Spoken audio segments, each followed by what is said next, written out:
number of COVID-19 infections in the country, the government has reportedly reached a mindset to implement strict lockdown measures. The government's decision last week to relax lockdown measures was greeted well by business community. However, the decision seems to have backfired on the country's health system. Good morning, I'm Sarah Sapsanama and these are the top stories of the hour. The national emblem with Nepal's revised map, including Limpia Dhura, effective from yesterday. The president authenticates the Constitution Amendment Bill after being endorsed unanimously from both the houses. Prime Minister KP Sharma Oli says unnecessary remarks are being made on MCC without proper research. Ruling party's disgruntled faction to challenge the leadership in the standing committee meeting. Nepal sees a record-high single-day spike of 695 new COVID-19 cases yesterday and 24 more this morning to take the tally to 7,896. 2 more deaths reported. And China frees 10 Indian soldiers following a deadly clash between the two sides on Monday, according to Indian media reports. President Vidya Devi Bhandari has authenticated the Constitution Amendment Bill, paving way to implement the revised national emblem along with the full map of Nepal, including Limpia Dhura and Lipu Lake. According to the Land Management Ministry, the notice has been sent to the Department of Printing to be published in the National Gazette. The Constitution Amendment Bill, which was unanimously endorsed by the House of Representatives on Saturday, was endorsed unanimously by the National Assembly yesterday. The meeting of the Upper House unanimously agreed on the endorsement of the Constitutional Amendment Bill to change the country's map in the national emblem, including the left-out area of Limpia Dhura.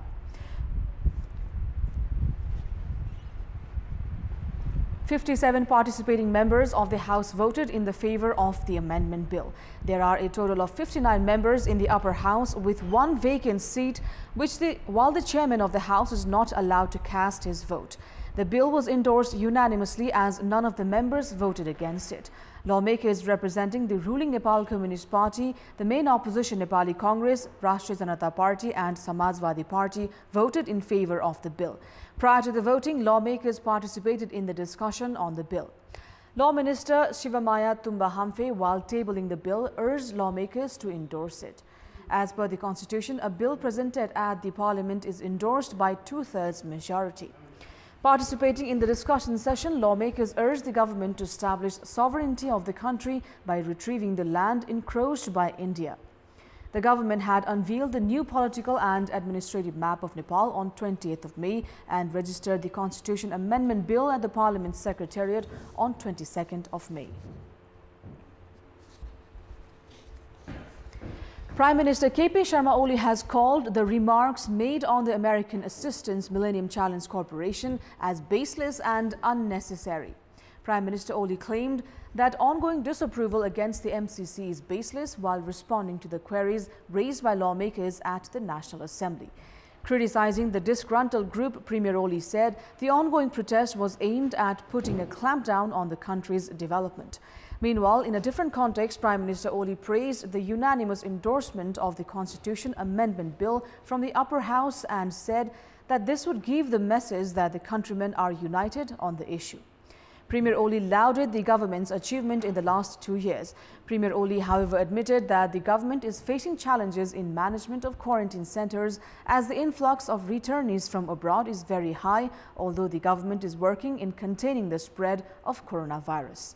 Premier Oli expressed his commitment that the government would come up with every possible strategy to resolve the ongoing crisis.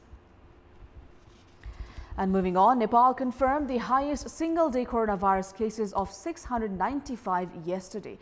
24 more cases were reported this morning, taking the total tally of infections to 7,896. 14 cases were reported from Baglung, 6 from Kaski and 2 each from Syangza and East Nawalparasi this morning. Meanwhile, 19 individuals were discharged from different hospitals yesterday, taking the number of total recoveries to 1,186. According to Health Ministry, 6,648 people are in isolation, while 116,200 people are in different quarantine centers across the country. 2 more deaths due to COVID-19 were confirmed yesterday. According to Health Ministry, a 46-year-old man from Godavari municipality in Kailali died on Tuesday while undergoing treatment in Sethi Provincial Hospital. Likewise, a 43-year-old woman from Lamki Chuha Kailali died on Wednesday while undergoing treatment in Nepalganj Medical College in Kohalpur. The total number of deaths in the country due to COVID-19 stands at 22. Power conflict within the ruling Nepal Communist Party is likely to intensify. The disgruntled faction of the party is preparing to mount pressure on the party leadership as there has been protests in the streets criticizing Prime Minister KP Sharma Oli. The faction is seeking standing committee meeting on mutual consensus or chaired by Executive Chairman Pushpa Kamal Dahal if Prime Minister Oli tries to avoid the meeting. Executive Chairman Dahal reached Balwatar yesterday morning to have a one-on-one meeting with Prime Minister Oli and also party chairman at his official residence in Balwatar. During the meeting, Executive Chairman Dahal demanded Prime Minister Oli to call the Secretariat Committee and Standing Committee meetings. The chairman duo decided to call the Standing Committee meeting on the 24th of June. However, the Dahal-led faction is still doubtful whether Prime Minister Oli would suspend the meeting scheduled for 24th of June at the 11th hour, as he is well aware that most of the members are not with him. The disgruntled faction is engrossed to mount pressure on Prime Minister Oli with the recent street protests and have concluded that Prime Minister Oli would not skip the meeting by making any excuses. The faction led by Executive Chairman Dahal and Senior Leader Madhav Kumar Nepal has criticized the Oli-led government of failing to contain the spread of COVID-19 and appointing individuals unilaterally in public posts, among others, for which the faction will be seeking clarification from Prime Minister Oli. Premier Oli, who was criticized for introducing highly controversial ordinances of the Constitutional Council and political parties, faced difficulty in convincing Vice Chairman Bamdev Gautam to weaken the disgruntled faction. Leaders from the opposing faction are saying that the upcoming meeting would be a decisive one. However, it is still not clear how the meeting will come up with the decision. In our Public Voice segment, we had asked the locals of Dhading how have they found the coordination among the 3 tiers of government in containing the spread of COVID-19 in the country. Let's take a look at what they had to say.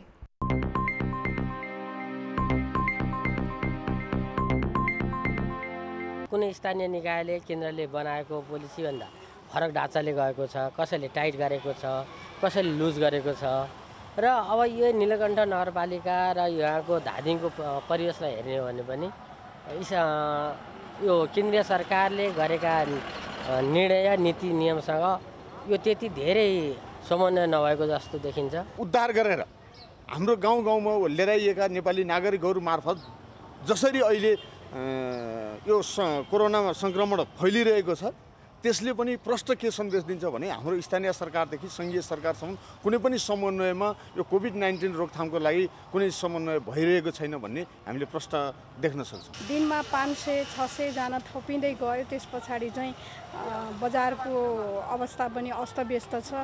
अलिकति समन्वय गरेर तीनटै स्थानीय सरकार, प्रदेश सरकार र केन्द्रीय सरकार तीनटै सरकारले चाहिँ समन्वय गरेर काम गर्दाखेरि चाहिँ सरकारको लागि पनि हित, देशको लागि पनि हित हुने र जनताको लागि पनि हित हुन्थ्यो। धादिङ जिल्लाको 13 वटा स्थानीय तहमा दुई पटक पुगेम हो हैन। अब यसमा चाहिँ सरकारहरू 3 तहको सरकारहरू हुँदै पनि उहाँहरूको आफ्नै तरिकाले चाहिँ अब समन्वय नहुँदा पनि अब स्थानीय तहको चाहिँ अब जति पनि यो कोरोना संक्रमण नियन्त्रणको लागि गरेको कामहरू चाहिँ अलिकति मलाई चित्तै बुझिराखेको छ।